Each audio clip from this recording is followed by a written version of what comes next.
Santragachi subway এখন পুকুর, পায়ে হেঁটে পারাপার অসম্ভব প্রায়। আবার সাতটে পার হবার উপায় নেই। যদিও এই সমস্যা নতুন নয়, তবে এবার দুর্ভোগ যেন আরো বেশি। অতিরিক্ত জমা জলের কারণে আছড়ে পড়ছে বাইক আরোহী। মাঝ রাস্তায় বন্ধ হয়ে যাচ্ছে অ্যাম্বুলেন্স সহ নিচু প্রাইভেট কার। হেঁটে পারাপার করা মানুষ আরো করুণ অবস্থা। এক কথায় জল যন্ত্রণায় মানুষ। স্টেশন থেকে বেরিয়ে সামনেই যেন আস্ত একখানা পুকুর। একটু ভারী বৃষ্টি হলে কোমরের কাছাকাছি জল উঠে আসে। নিরুপায় হয়ে এক প্রকার এই দুর্ভোগকে সঙ্গে করে নিয়ে যাতায়াত করছে মানুষ। কিন্তু যারা নতুন আসে, রাস্তার এক প্রান্ত থেকে অপর প্রান্ত কিভাবে আসবে চিন্তার বেশ কিছুক্ষণ কাটিয়ে ফেলেছে। উপায় নেই, শেষমেশ বাধ্য হয়ে পোশাক ভিজিয়ে যাতায়াত করতে হয়। স্থানীয় স্কুল ছাত্রছাত্রীদের যাওয়া আসার পথে ভিজছে ইউনিফর্ম। এই ভোগান্তি বিগত কয়েক বছর। এবার বর্ষা আগে থেকেই দাপুটে রূপ দেখাচ্ছে, মানুষ আরো বেশি দুর্ভোগের শিকার।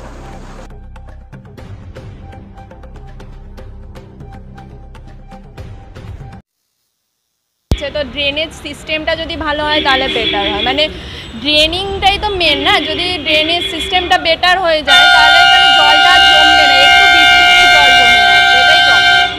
কতদিন এই সমস্যাটা থাকে? কতদিন থাকে বলতে এই যে বর্ষাকাল শুরু হলো, যখন বৃষ্টি তখনই জল জমবে। ভোগান্তির শিকার হয় মানুষ। এই যে অবস্থা, আরও জল বাড়ে, বৃষ্টি হলেই সবসময় জলটা এখানে থাকে।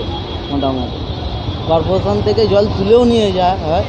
এই এখন বর্ষাকালের জন্য ফুল জল ওপর পর্যন্ত উঠে আসে।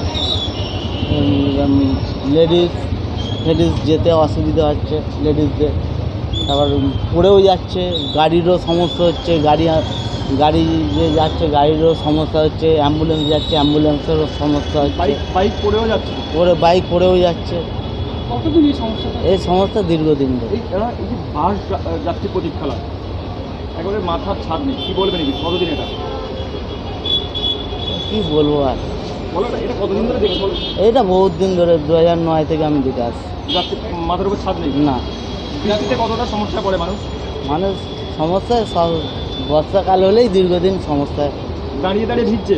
দাঁড়িয়ে ভিজছে। বাস স্ট্যান্ড ভেঙে দিয়েছে। বাস স্ট্যান্ডে এখন কিচ্ছু করার নেই। বাস স্ট্যান্ড যখন ছিল তবু লোক দাঁড়িয়ে থাকছে, এখন বাস স্ট্যান্ড নেই, কিছু করার নেই। মানে যারা দাঁড়িয়ে থাকে ভিজে। হ্যাঁ, ভিজে।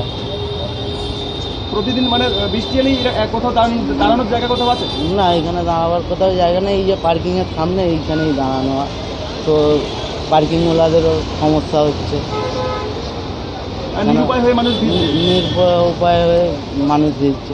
এটা কতদিনের সমস্যা? এটা 2009 থেকে আমি দেখে আসছি। 2009 থেকে, আরও আগে থেকে সমস্যা ছিল। কেন প্রতীক্ষালয় তৈরি হচ্ছে না কি জানেন? আমি তো শুনছিলাম এই ব্রিজটা যতক্ষণ না হচ্ছে ততক্ষণ এইটা সমস্যা মিটবে না। কেন রেলওয়ে আছে, রেলের যেসব জিনিসপত্র যাওয়ার জন্য এটাই ব্যবস্থা। আপনার নাম? আমার নাম রক্ষিত।